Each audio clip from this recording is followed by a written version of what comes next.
Yeah, so I'm gonna do some kind of rants. There are a lot of things I actually kind of want to rant about.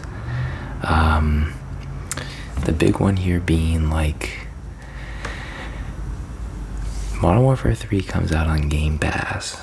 So I'm like, okay, cool. I'm just gonna finish Modern Warfare 2, the OG Modern Warfare 2, 2009. Get to level 70, prestige, finish the game. I'm at like level 62 or 3, and every single game that I get into, every lobby I get into, is a hack lobby.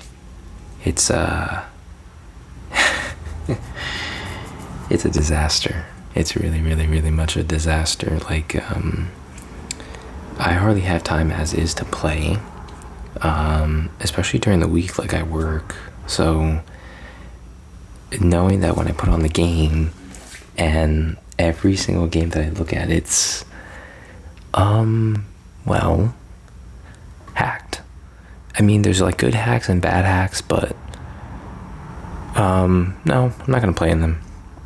So I'm gonna start doing these kind of game and rant thingies in the foreseeable future, because like I literally have like so many friggin' games, and there's like so many things I want to talk about, like so many things I want to talk about, like this whole big debate on like PlayStation versus Xbox. Like, I see this all the time.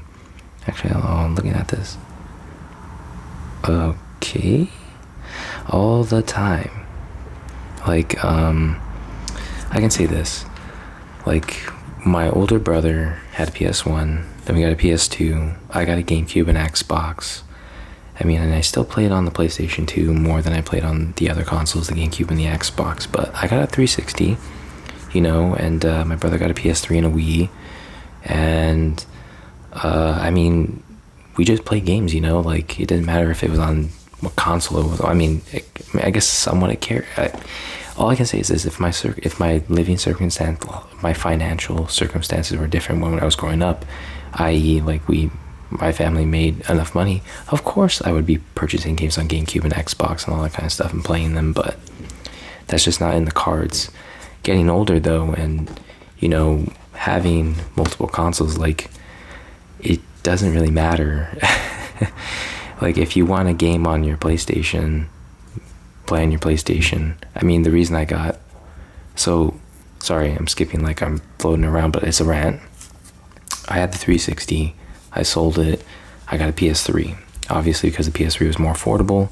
I mean, I don't think at the time it was more affordable. Yes, because it had free multiplayer, so I just got a PS3. And then, instead of getting an Xbox One, I got a choice between an Xbox One and PlayStation 4, and I chose the PS4, because my brother-in-law had a PS4, my older brother had a PS4, my cousins had a PS4, and some of my good friends, they had a PlayStation 4, so I'm just like, there's no reason for me to get an Xbox, and that's pretty much the only reason I got it. It's not like because the games were better or the experience was better or whatever. Like, there were times when I kind of got frustrated with Sony, them coming out with schlop, or coming out with games and people were saying they're great, it's fantastic, and then I played, I'm like, it's all right. It's more of the same. That's pretty much all I can say on that matter. And another thing too is like kind of like the collections they come out with, like on the PlayStation 4 and stuff. Like, I think it was the Tales of Symphonia and some other like games that they kind of remastered were kind of sloppily done. I mean, the first game I actually purchased for the PlayStation 4 was Sleeping Dogs, and it was like 1080p, 30 frames a second on the PS4 as opposed to 720p, 30 frames a second. It was just kind of like they were just re-releasing the games that were already on the PlayStation 3, just coming out on the PlayStation 4. As I said, that's just kind of my gripe with, like, yeah, just Sony and Xbox, I guess, in general, but because I had a PlayStation, I'm like, can you guys come out with some more stuff? And eventually they did. You know, they came out with Spider-Man, God of War, the Trails series, or rather, finally getting those games, among others too. I mean, there's a Uncharted 4. I feel like I'm forgetting like a really, really nice one that I played. Well, it's a rant, so I'm just gonna keep going. Yeah, and another thing here is like, another thing I need to talk about. Let's see. Yeah, like older games like shutting down. So I mean, I don't really care that they kind of shut down. Like I played Battlefield Bad Company 2 on when I got the PS3. I kind of, you know, was playing the multiplayer, even though that's hardly anyone playing it. I wanted to finish it before I did the single player because I knew the multiplayer was virtually non-existent. And that now that it's gone, like people are like, oh, you know, a piece of history is gone. I'm like, yeah, I mean, but I played it, you know, I played it kind of. I know my cousins had the game. I played it a couple times at their place, and I played it by myself before, and I can honestly say, like, I experienced it. I got to enjoy it. Would have been nice to play it more, yes, but like I understand, like, you also have to choose between Battlefield Bad Company 1, which I kind of liked too. I kind of got high in the ranks on that. I know I maxed out my rank on my old account, but yeah, Battlefield 3, 4, Modern Combat, Battlefield 2, Modern Combat, like 1, 5, 2042, you know, like there's just a shizload of Battlefield game, Hardline. There's just like so many Battlefield games that I mean, you can just play like online, and it's kind of just hard to mitigate or rather focus their efforts on just maybe a few Battlefield games.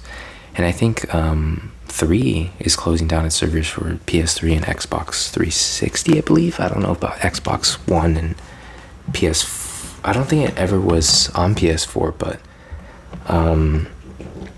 I can honestly say, like, I'm okay with them going away. Like, I had this whole thing about Rainbow Six Vegas. I thought it was the servers are gonna shut down, but I still play that one every now and then.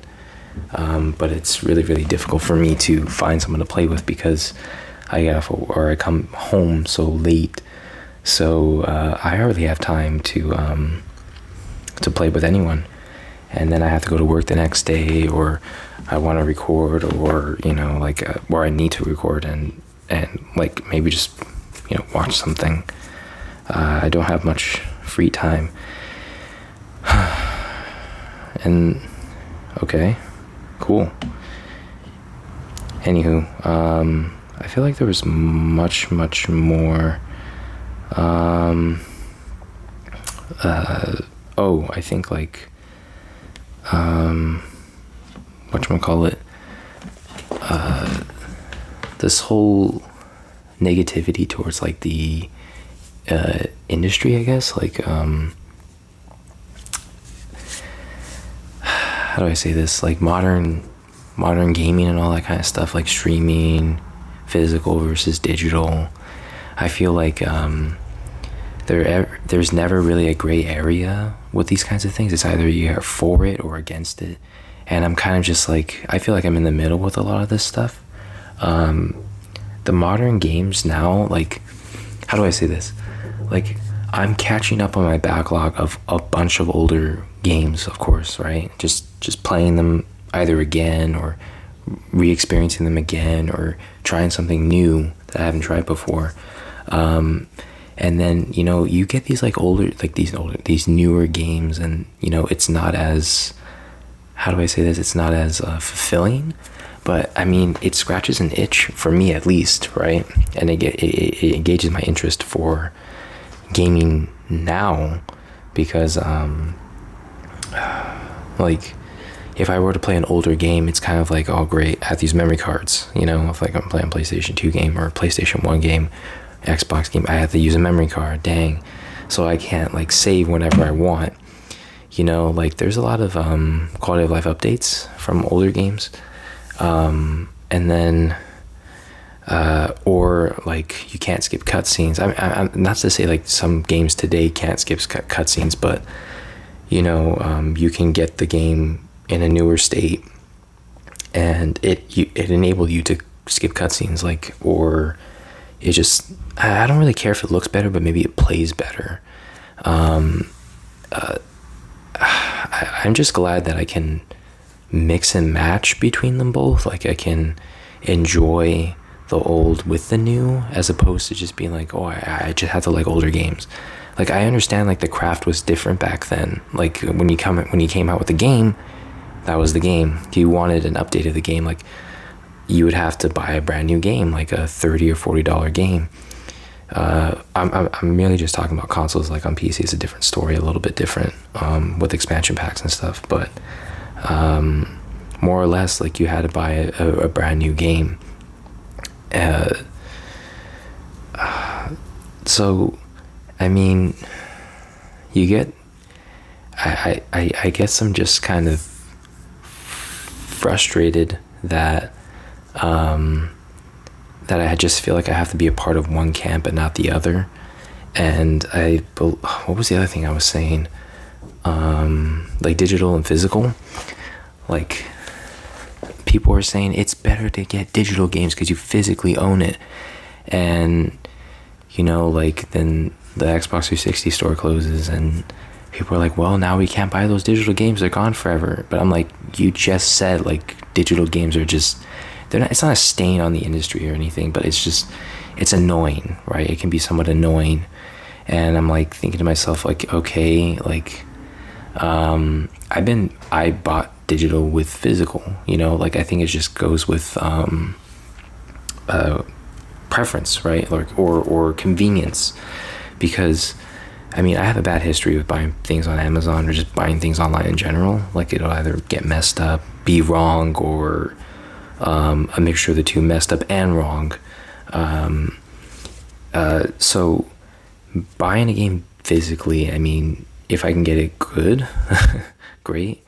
But if it's affordable and digital, I'm just gonna get it digitally. Like, I don't think there's anything else I can really say on that.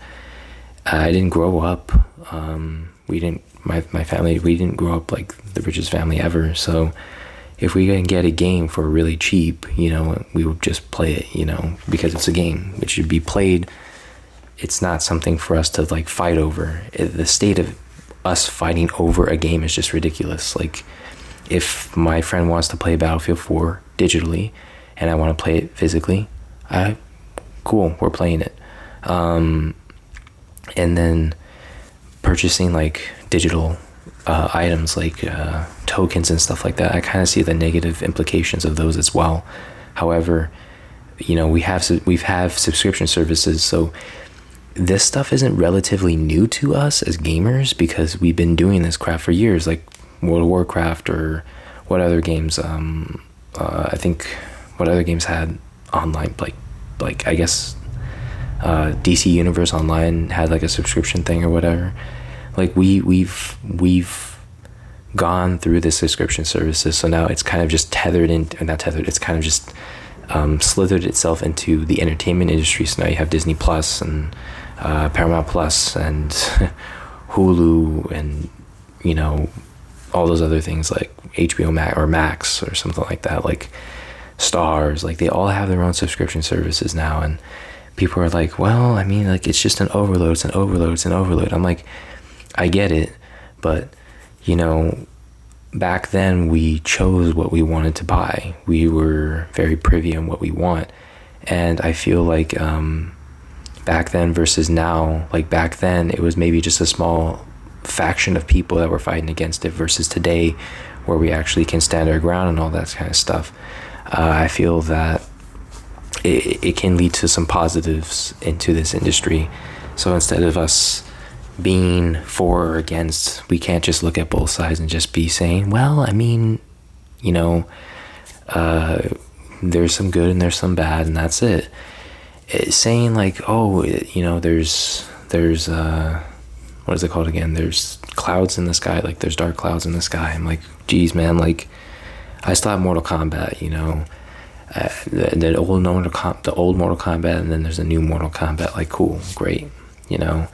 Final Fantasy, the same thing. It's my favorite video game franchise, right? Like, cool. Call of Duty, or not Call of Duty, Final Fantasy. There's Call of Duty. There's a bunch of other ones. Gears of War and all that. That's coming back. So whether it comes out on a subscription service versus physical, so now that's the other thing, right, that I wanted to kind of rant about. People are like, well, Game Pass kind of makes people not want to buy anything. And I'm like, well, isn't that kind of like going back to the whole thing, right? The whole subscription service thing. Like, when you purchase something on Netflix, or like when you purchase Netflix for $22 now, I think, right, for the Ultra, or something, $23, $25, I don't know how much it is, like over $20, more than $20 to get the Ultra Plus thingy or whatever, the Ultra Netflix thing or whatever. $23, $22.99. Yes, I see it right here. And you get all of the Netflix originals plus whatever else is on Netflix, and you can watch it, you know, whenever you want. And people are saying, wow, you know, and you can buy the Netflix TV shows, or some of them, I guess, like in the store, right? Like Target or Walmart. It's like, well, you can buy it on there. And I'm like thinking to myself, like, dude, Game Pass it's the same thing. And I understand it too, like the quality over quantity kind of thing. And I'm like, again, if people want to purchase this with their money, let them purchase it with their money. Don't make fun of them. If you want to buy your game for $70, cool. Or you want to buy 2 games for $140, or if a game's like $50, okay, $120, whatever, right? To each their own. You want to pay $120 versus paying $200 a year or something, great. Whatever makes you happy, man. And then people are like, well, you should fight for the old times. I'm like, dude, I feel like I get a chance to play more games with Game Pass and PS Plus and whatever than I did when I was younger. You know, if you watch well, not saying that you ever would, but I would play like the same few games, kind of like how I do when I was younger, right? I'd say play the same few games over and over and over, and you know, like it and love it and play it all over.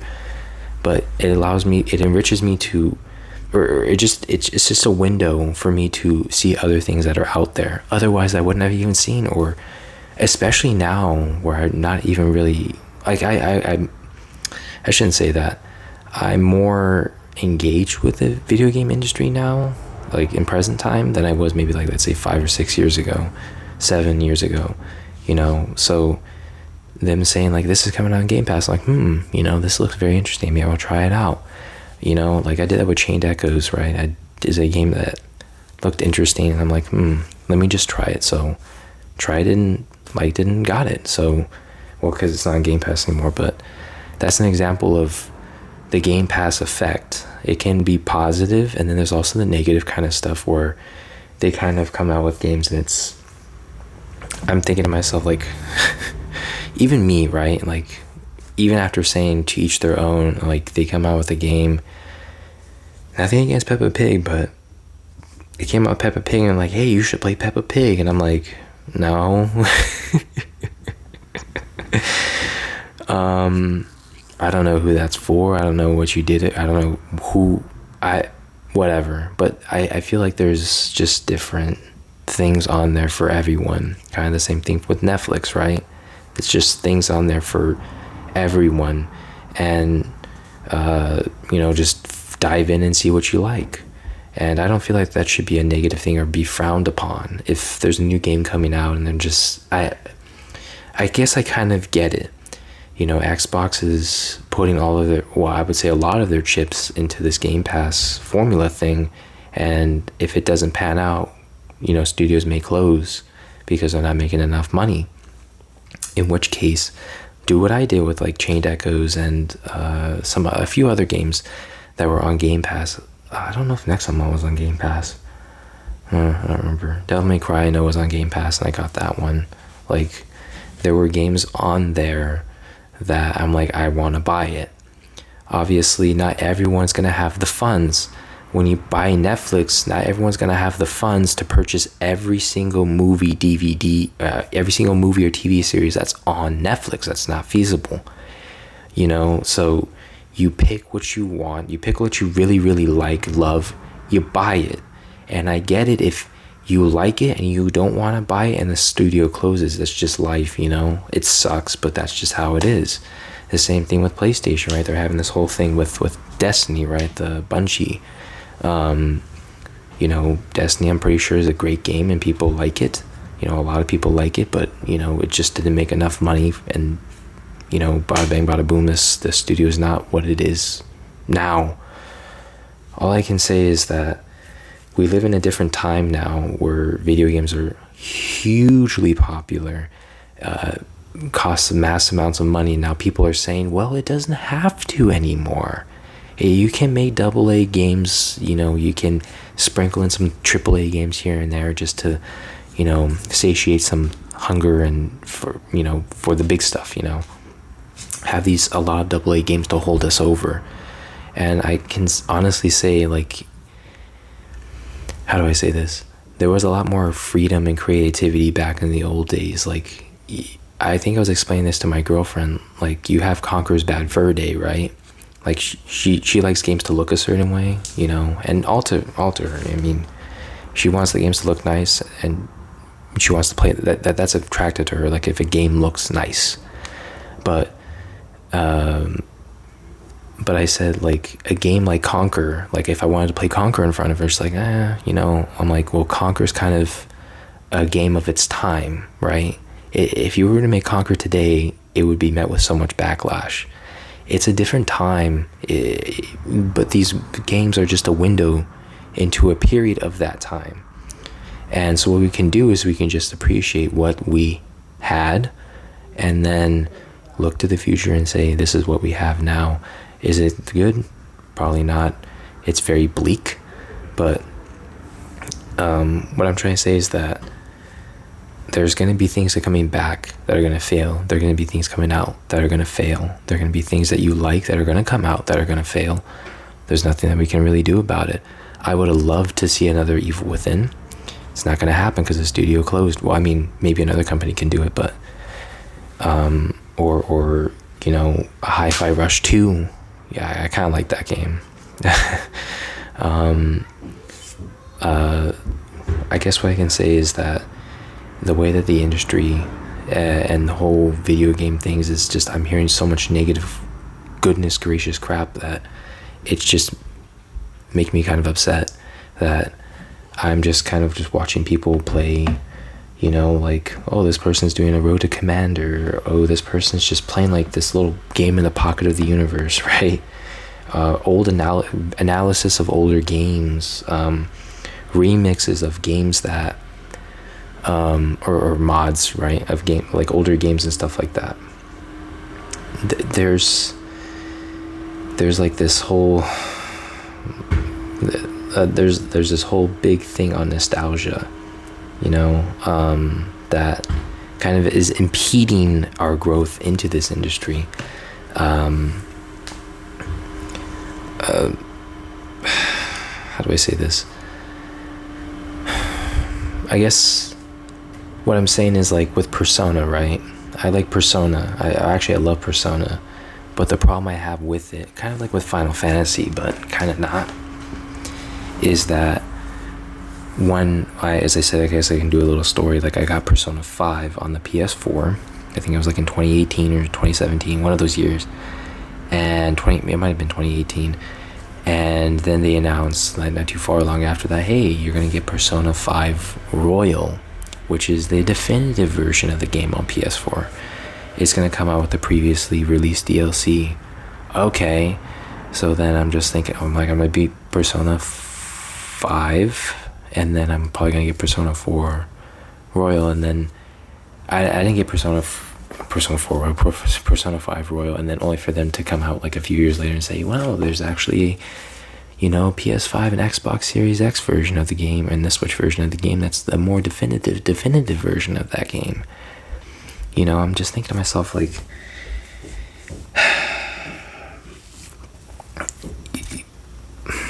I mean, it's not to say that every company's like that, but that's a lot of money, you know? And the Final Fantasy VII remake games, I think I had a friend ask me, hey, you're going to buy them? And I said, no, I'm not going to buy them right now, because if I were to get the games, like if I were to buy the games when they came out, it would have costed me like, what, $210? And that's excluding like the intergrade, you know, the intermission or integrate or something like that. And then whatever else comes out for Rebirth. There's just a bunch of shiz like you have to purchase, like, to get the full experience of the game. And I said, you know, Final Fantasy VII, I can literally pull out the OG version on my PS4, my Xbox One, my PC, and in the PC you can also get mods, right? Like I can play, or the PlayStation 1 version, I have it right here. It's the complete version of that game, and I don't have to wait 6 or 7 years to freaking finish it, you know, or to wait for the next part of the game. And I get it. You know, we have to be patient and wait for the whole thing to come out. But at the same time, like you said, or rather we have this, as I said, it's just this notion, if you're going to remake this game, wouldn't it fully just come out? But then we now have this mindset, we have to wait for things to come out. Final Fantasy VII Remake came out 2020. I don't know when the next part's coming out. It might be 2026 or something like that. So we had to wait a number of years for us to finish essentially just one game on the PS1, you know, a more definitive version of this game on PS1. And then I got the Shin Megami Tensei 5 on the Nintendo Switch, only for me to, like, maybe a year and change later for them to say it's going to come out on PS5 and Xbox Series X. And I'm just oh boy, you know, it's great. I mean, great, I'll get it. But it's expensive, you know, like I think I got SMT5 for like $20 because it was on like a sale. So I got it for 20, so I'm not sweating it. And then the Vengeance, my girlfriend got that for 50, so it was like $70 altogether. But the fact that it's $70, you know, I'm not looking at it as $50. I'm looking at it as $70. You know, it's both games together. It's $70 for the full experience of a game. I mean, I guess that's not so bad if you think about it. But if I didn't get it on sale, it would have been $60 and $50, $110 for a more definitive version of the same friggin' game.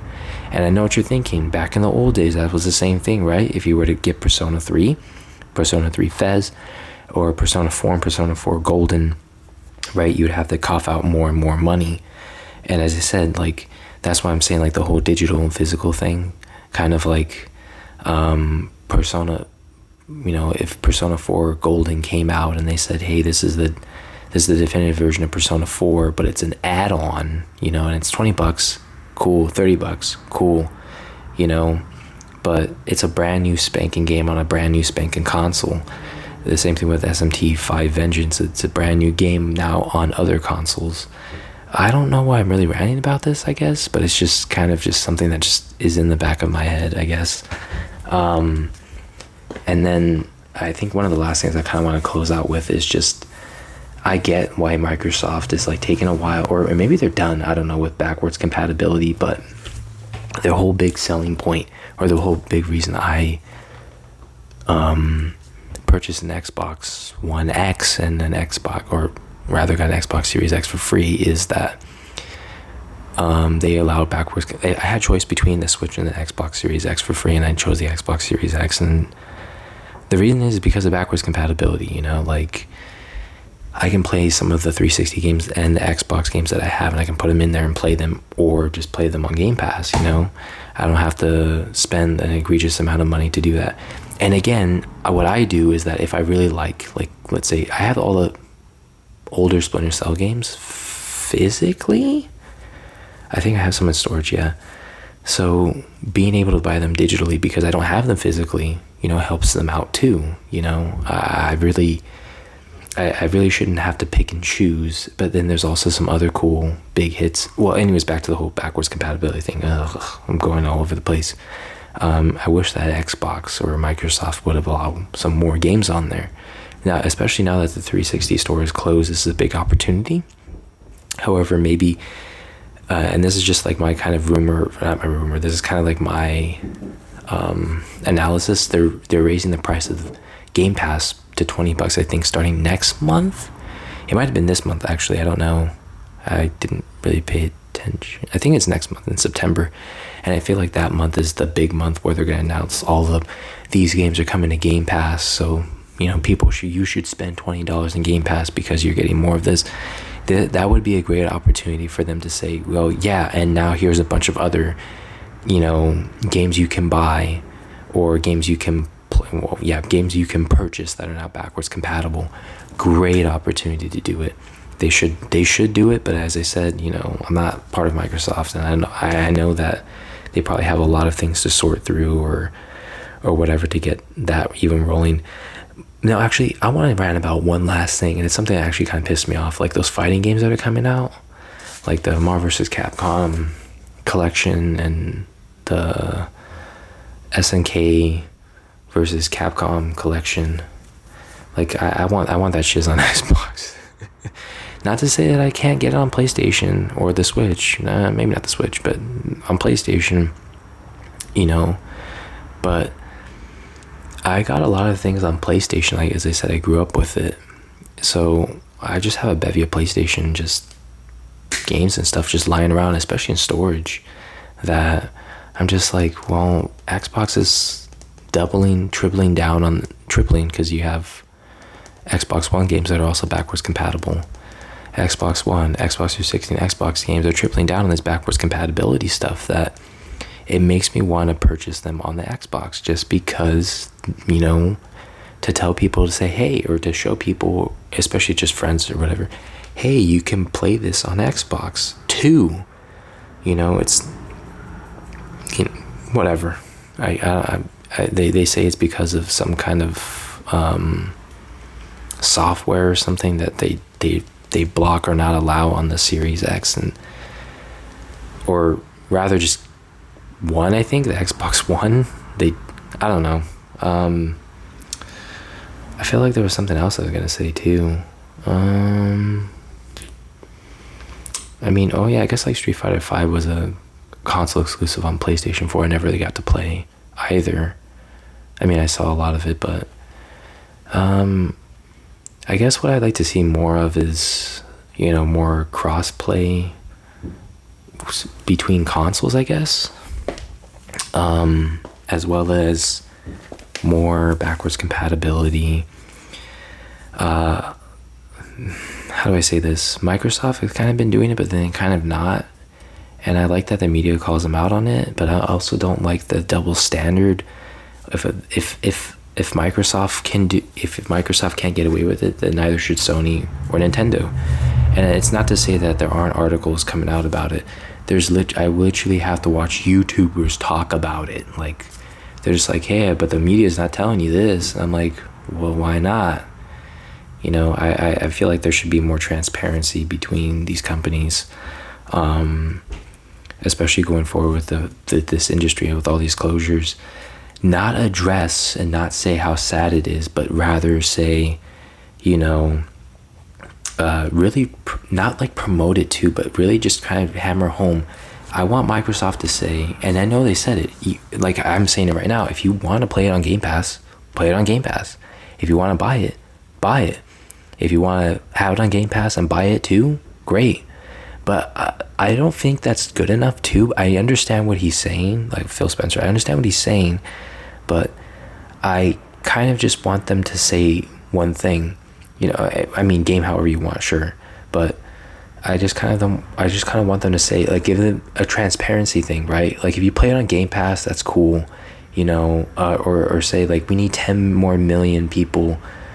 I understand because they have their stocks and all that kind of crap, but it would be nice if they said, you know, purchasing this game from our studio, like, would do us wonders.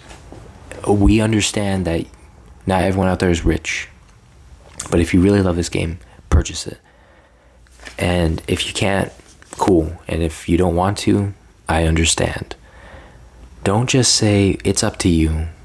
be transparent and say, is the company in trouble? Like, is that game studio going to close? Because that's not good enough anymore. The same thing with Sony, right? Like, if a game has to get canceled or whatever, oh, it's being canceled because we're doubling down on live service games or whatever, or we're not. We're just going to do single player games. Okay, but also tell us, we spent like a lot of money on this game and we really want you to enjoy it. We really want you to buy it. Here's a demo of it. Here's a reason that you should get it. Because I still see that a lot of people still own PS4s, as opposed to PS5s. And sadly, people purchase more Xbox Ones than the Xbox Series line, S and X. Sad, I know, but people aren't purchasing these newer consoles because they don't really. A lot of people are saying, that's cool, that's great, but I've got like 1,000 games I can play on my PlayStation 4. Why the hell am I gonna spend $300 to $500, give and take, just to play one? That's $70. That's like $570. And then if you want to buy another controller, or if you want to buy like some other accessories, that's a huge investment to put into something. And PS4, I get it, Sony's like ahead, but they're also kind of behind with themselves. They shot themselves in the foot. Not to say that, they're not making money off of the PlayStation 4 stuff, but be transparent and say, we want to start making games more for the PlayStation 5 because it's going to be 5 years next year in November, September, something around there. And, maybe only less than half of you made that jump, maybe about half of you made that jump. And, maybe do a Q&A. We want to know why. And people are saying, well, there's only 3 games or 4 games that kind of justify that. And maybe look at that and say, okay, I guess we jumped the gun here. And then they're saying, well, PS5 Pro is, if they come out with a PS5 Pro, PS5 Pro is a stronger version of the PlayStation 5. Great. I'm not saying hardly.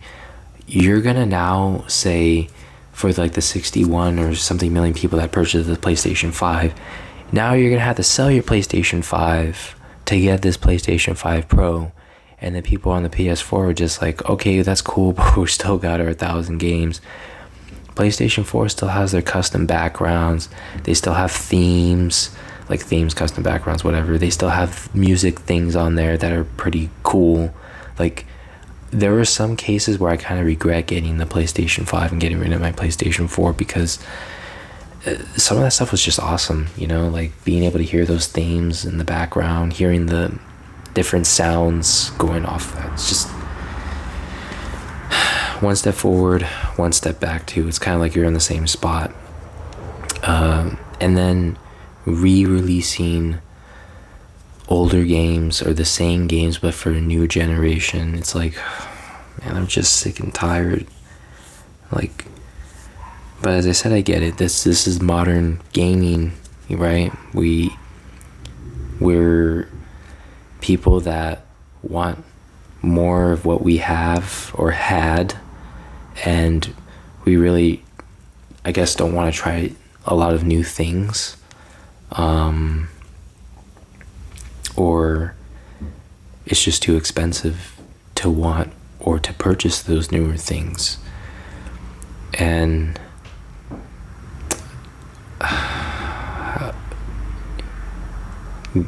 video games, at least to me, it's just fun, it's great, cool conversations, at least to me, maybe not to other people, but I would rather, play a game, enjoy it, than, just think about it. I look at modern gaming now, as I said, they have the old with the new, and I spend my time thinking, what game should I play? What game should I play? Oh, I can't. I shouldn't. I just have too many options or whatever. And I feel,